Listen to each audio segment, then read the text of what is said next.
Good morning friends. આજે આપણે સ્વાધ્યાય પોથીમાં આગળના પ્રશ્નો કરીશું. સૌથી પહેલાં અહીંયા લખ્યું છે કે વન એન્ડ મેની. વન એટલે એક અને મેની એટલે ઘણા. એક અને ઘણા એટલે કે એક કરતાં વધારે. ટૂંકમાં એક વચન બહુવચન શીખવાના છીએ. ઇંગ્લિશમાં એક વચનને સિંગ્યુલર કહેવાય અને બહુવચનને પ્લુરલ કહેવાય. થોડી માહિતી તમને સિંગ્યુલર પ્લુરલ વિશે છે જ. આજે આપણે થોડી વધુ માહિતી મેળવીએ. અહીંયા સૌથી પહેલા લખ્યું છે કે કેટલાક શબ્દોને અંતે એસ મૂકવાથી તે શબ્દોનું બહુવચન થાય છે. અહીંયા અમુક શબ્દો આપ્યા છે કે શોપ એટલે દુકાન, જ્યારે શોપ્સ એટલે દુકાનો, બોય એટલે છોકરો, બોયઝ એટલે છોકરાઓ. એ જ રીતે book, chair, pencil, balloon, rose, Apple, kite, tree, આ બધા એક વચન શબ્દો છે. આ દરેક શબ્દની પાછળ શું લગાડેલો છે? એસ લગાવેલો છે. એટલે એ શબ્દો બહુવચન થઈ ગયા. એક વચન શબ્દો અને આ તેનું બહુવચન. તો શોપનું બહુવચન થશે શોપ્સ, બોયનું બોયઝ, બુકનું books, chair chairs, pencil pencils, balloon balloons, rose roses, apple apples, kite kites અને ટ્રી ટ્રીઝ. આ રીતે ઘણા બધા શબ્દો એવા છે કે જેની પાછળ ફક્ત એસ લગાડવાથી તેનું બહુવચન થાય છે. ત્યારબાદ બીજો નિયમ છે. બહુવચનનો આ પહેલો નિયમ હતો કે કેટલાક શબ્દોને અંતે એસ મૂકવાથી તે શબ્દોનું બહુવચન થાય છે. જ્યારે બીજો નિયમ શું છે? જે શબ્દોને અંતે એટલે કે અહીંયા છેલ્લા અક્ષરો જોવાના. જે શબ્દોને અંતે S, double S, SH, CH, x કે ઓ આવે તે શબ્દોને અંતે ઈ એસ મૂકવાથી બહુવચન થાય છે. અહીંયા ફક્ત શું મૂકવાનું હતું? એસ મૂકવાનું હતું. જ્યારે આ બીજા નિયમમાં શું આવે છે? શું મૂકવાનું આવે છે? ઈ એસ. તો એવા કયા કયા શબ્દો છે આપણે જોઈએ. જેમ કે બસ. બસ શબ્દના અંતે એટલે કે એની પાછળ શું આવે છે? એસ આવે છે. તો જ્યારે છેલ્લે આ રીતે એસ આવતો હોય તો એનું બહુવચન કરવાનું હોય તો શું લગાડવાનું? એની બાજુમાં ઈ એસ લગાડવાનું. તો આ બસનું બહુવચન થશે બસીસ. શું થશે? બસીસ. એ રીતે ક્લાસ, એમાં પણ છેલ્લો અક્ષર એસ આવે છે, અથવા તો આ ડબલ એસ પણ કહી શકાય ને. આ નિયમમાં ડબલ એસ છે ને, તો આમાં પણ છેલ્લે એસ આવે છે એટલે એનું બહુવચન કરવા માટે ઈ એસ લાગશે. ત્યારબાદ ગ્લાસ, એમાં પણ એસ આવે છે એટલે ઈ એસ. તો બસનું બસીસ, ક્લાસનું ક્લાસીસ, ગ્લાસનું ગ્લાસીસ. એ જ રીતે ડીશ. ડીશ શબ્દમાં છેલ્લે એચ આવે છે, પણ જ્યારે છેલ્લે એચ આવતો હોય ત્યારે એની આગળનો અક્ષર પણ જોવાનો. તો અહીંયા એસ આવે છે, એસએચ. નિયમમાં એસએચ છે ને. જો તમે આ નિયમ મોઢે કર્યા હશે તો જ તમને બહુવચન કરતા આવડશે, નહીતર તો તમે બધે ફક્ત એસ જ લગાડશો, હે ને. આ નિયમ યાદ રાખવાનો છે. તો ડીશમાં છેલ્લે એસએચ આવે છે એટલે એનો એ શબ્દ લખવાનો અને બાજુમાં ઈએસ, ડીશીસ. એ જ રીતે બેન્ચ, એમાં છેલ્લે એચ આવે છે, આગળનો અક્ષર જોવાનો સી છે, તો આ થઈ ગયું સીએચ. તો નિયમમાં સીએચ છે ને એટલે બેન્ચનું બેન્ચીસ, એમાં પણ ઈએસ લાગશે. એ જ રીતે બોક્સ. બોક્સનો છેલ્લો અક્ષર એક્સ છે, તો નિયમમાં એક્સ આવે જ છે એટલે એક્સ આવતો હોય છેલ્લે તો પણ બહુવચન કરવા માટે પાછળ ઈએસ લગાડવાનો. Box, boxes. મેંગો. મેંગોમાં છેલ્લે ઓ આવે છે. એ રીતે ટોમેટોમાં પણ ઓ આવે છે, પોટેટોમાં પણ ઓ આવે છે. જે શબ્દોની છેલ્લે ઓ આવતો હોય, નિયમમાં છે ને એક્સ કે ઓ આવે, તો અહીંયા ઓ છે, તો ઓ છેલ્લે આવતો હોય તો એની બાજુમાં પણ શું લગાડવાનું? ઈએસ લગાડીને બહુવચન કરવાનું. તો પહેલો નિયમ હતો કે કેટલાક શબ્દોના અંતે એસ મૂકવાથી બહુવચન થાય છે. બીજો નિયમ છે કે જે શબ્દોને અંતે S, double S, SH, CH, x કે ઓ આવે તે શબ્દોને અંતે ઈ એસ મૂકવાથી બહુવચન થાય છે. ત્યારબાદ ત્રીજો નિયમ છે કે જે શબ્દોને અંતે એફ કે એફ ઈ આવે. શું કીધું છે? એફ કે એફ ઈ આવે તે શબ્દોનું બહુવચન કરવા માટે એફ કે એફ ઈ ની જગ્યાએ એફ કે એફ ઈ ની જગ્યાએ એટલે કે એ નીકળી જાય અને એની જગ્યાએ VES મૂકવામાં આવે છે. જેમ કે અહીંયા શબ્દ છે લીફ, છેલ્લો અક્ષર છે એફ, તો એફ ની જગ્યાએ અહીંયા જુઓ એનું બહુવચન કર્યું છે તો ક્યાંય એફ તમને દેખાય છે? નથી દેખાતો. તો નિયમમાં કીધું જ છે કે એફ અને એફ ઈ ની જગ્યાએ એટલે કે છેલ્લે એફ આવતો હોય કે છેલ્લા બે અક્ષરો એફ ઈ હોય તો એ નીકળી જાય અને એની જગ્યાએ શું લગાડી દેવાનો? VES. એટલે આ જે લીફ શબ્દ છે એનું બહુવચન થશે લીવ્સ. એ જ રીતે નાઇફ, તો નાઇફમાં છેલ્લે ઈ આવે છે, એની આગળ એફ છે એટલે આ એફ ઈ બંને અક્ષરો નીકળી જશે અને શું લાગી જશે? VES. નાઇફ, નાઇવ્સ. એ જ રીતે વાઇફ, એમાં પણ એફ ઈ આવે છે તો એફ ઈ નીકળી જશે અને VES લાગશે. વાઇવ્સ, લીફ, લીવ્સ, નાઇફ, નાઇવ્સ અને વાઇફ, વાઇવ્સ. બરાબર ને? તો આ એનો ત્રીજો નિયમ છે. ત્યારબાદ ચોથો નિયમ છે કે અમુક શબ્દોનું બહુવચન આ પ્રમાણે થાય છે. એટલે કે આ જે શબ્દો છે એનું બહુવચન અનિયમિત રૂપે થાય છે. એમાં કોઈ એવો નિયમ નથી હોતો કે છેલ્લે આ અક્ષર હોય તો એસ લાગે, ES લાગે કે આ થાય. આમાં જે શબ્દોનું બહુવચન જે રીતે આપ્યું છે તે જ રીતે આપણે મોઢે કરવાનું રહેશે. જો કે મેં ટેક્સ્ટ બુકમાં આ શબ્દો આવતા હતા ત્યારે મેં તમને જણાવ્યું પણ હતું. આપણે ફરીથી તે શબ્દો જોઈ લઈએ. MEN મેન તો એક પુરુષ અને એનું બહુવચન કરવું હોય તો MEN મેન થાય. એટલે કે આ જે એ છે એની જગ્યાએ શું આવી જશે? ઈ આવી જશે. એ રીતે WOMAN વુમન એટલે કે એક જ સ્ત્રી, એનું બહુવચન કરવું હોય તો એસ નહીં લગાડવાનું પાછળ. આ MEN મેનમાં એ છે એની જગ્યાએ શું કરી નાખવાનો? ઈ કરી નાખવાનો એટલે વિમેન. ત્યારબાદ ચાઇલ્ડ એટલે કે બાળક. આ ચાઇલ્ડ શબ્દનું બહુવચન કરવું હોય તો એની પાછળ શું લગાડવાનું? REN, children. ત્યારબાદ ફૂટ એટલે કે પગ.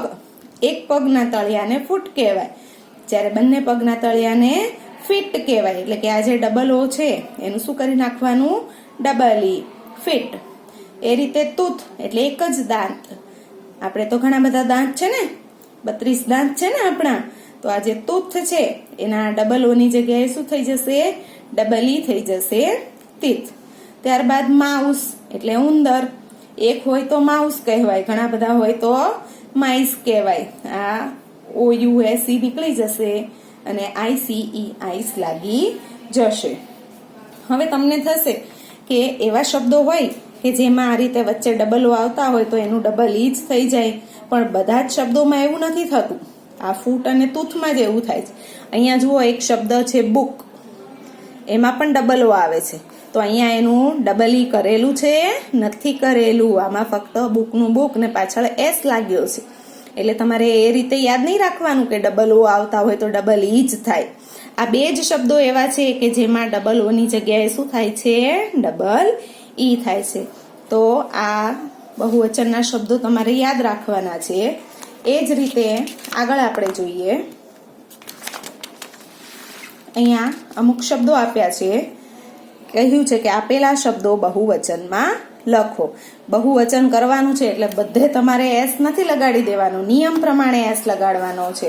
જેમ કે બોટલનું બોટલ્સ, કાઇટનું kites, table tables, monkey monkeys, boy boys, bag bags, cap caps. આટલા જે શબ્દો છે એમાં ફક્ત જુઓ બધે એસ જ લાગ્યો છે, હે ને? હવે ઘણાને થશે અહીંયા ES લાગ્યો, અહીંયા ES લાગ્યો. ES નથી લાગ્યો. આ શબ્દની અંદર ઈ આવે જ છે. આપણે ફક્ત શું ઉમેર્યો છે? એસ ઉમેર્યો છે. ત્યારબાદ 8 નંબર જુઓ, ડીશ. છેલ્લે SH આવે છે ને એટલે શું લાગશે? ES લાગશે, ડીશીઝ. બેન્ચમાં છેલ્લે CH આવે છે તો ES લાગશે, બેન્ચીઝ. ગ્લાસમાં છેલ્લે S આવે છે તો ગ્લાસીસ, ES લાગશે. ક્લાસમાં S આવે છે તો ક્લાસીસ. બસમાં S આવે છે તો બસીસ. મેંગોમાં O આવે છે તો મેંગોઝ. બોક્સમાં X આવે છે તો બોક્સીસ. તો અહીંયા સુધી બધે ES લાગ્યો. બીજો નિયમ. ત્યારબાદ નાઇફ, એમાં છેલ્લે FE આવે છે તો FE નીકળી જાય છે. જુઓ અહીંયા નીકળી ગયો ને અને એની જગ્યાએ VES આવી ગયું. એ જ રીતે લીફ, એમાં પણ એફ નીકળીને VES, તો નાઇફનું નાઇવ્સ, લીફનું લીવ્સ. ત્યારબાદ મેન મેન. હવે મને ખબર છે કે હમણાં એક્ઝામ લેવાની છે તો ઘણા બધા વિદ્યાર્થીઓ મેનનું બહુવચન મેન્સ જ કરશે, એસ જ લગાવશે. પણ આ વસ્તુ તમારે ગોખી લેવાની છે કે મેન હોય એનું બહુવચન કરવાનું હોય તો શું આવે? MEN મેન આવે. બરાબર. એ જ રીતે વુમનનું women, child children, mouse mice, foot feet, tooth teeth. આ પ્રમાણે બહુવચન કરવાનું છે. તમારે નિયમો મોઢે કરી લેવાના એટલે તમે ઇઝીલી આ વસ્તુ કરી શકો.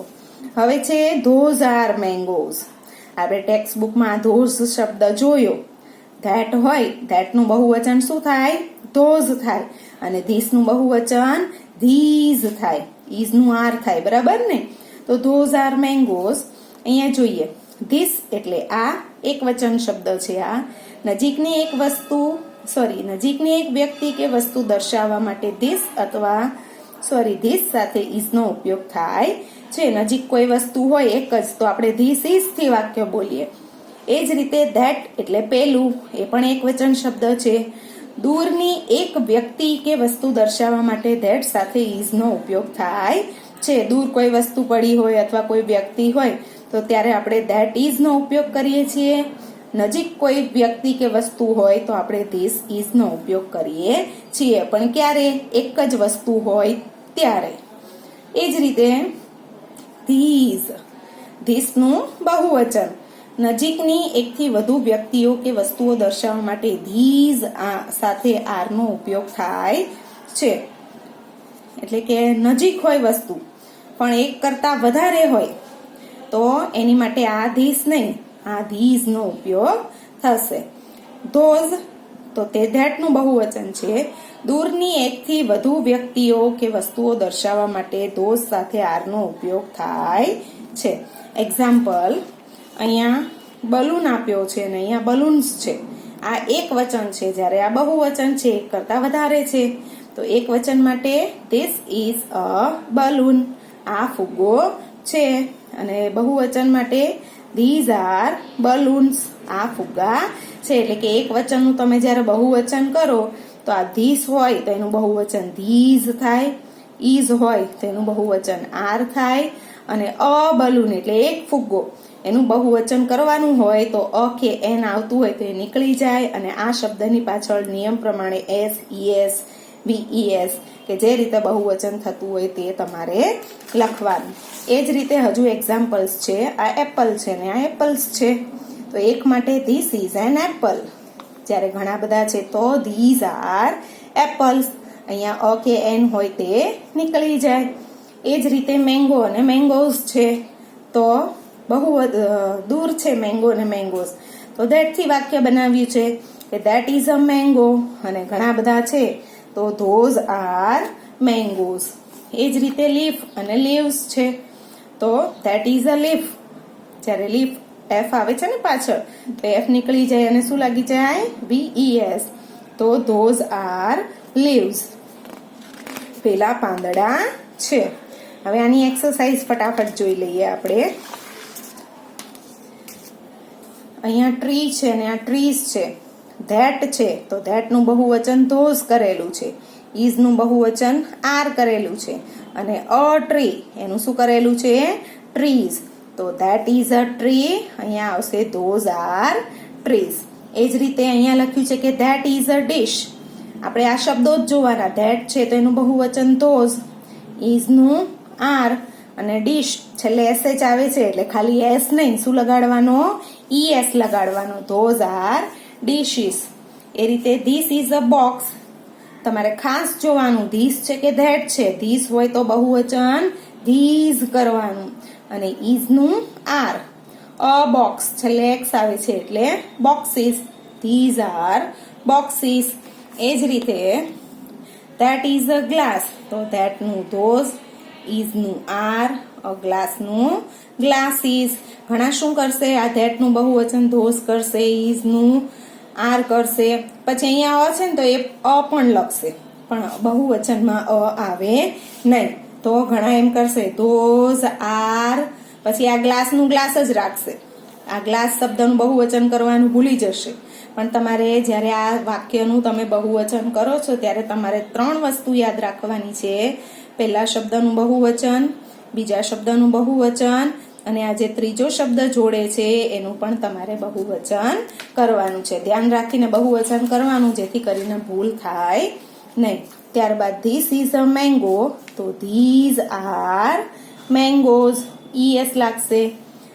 ધેટ ઇઝ અ લીફ, તો ધોઝ આર લીવ્સ, F નીકળી જશે અને VES. This is a woman, તો ધીઝ આર વિમેન, IMN ઘણા એમ કરશે, WOMN વુમન છે ને તો એને S લગાવશે, વુમન્સ કરશે ના, MN મેન આવે તો શું કરી દેવાનું, MEN મેન. ત્યારબાદ ધેટ ઇઝ અ ચાઇલ્ડ, તો ધોઝ આર ચિલ્ડ્રન, ઘણા ચાઇલ્ડ્સ લખશે, અહીંયા કાઉન્સમાં ચાઇલ્ડ્સ છે ને તો S લગાડી નાખશે અને બાળકનું બહુવચન ચિલ્ડ્રન થાય, બરાબર ને. હજુ થોડા સેન્ટેન્સ છે જોઈએ.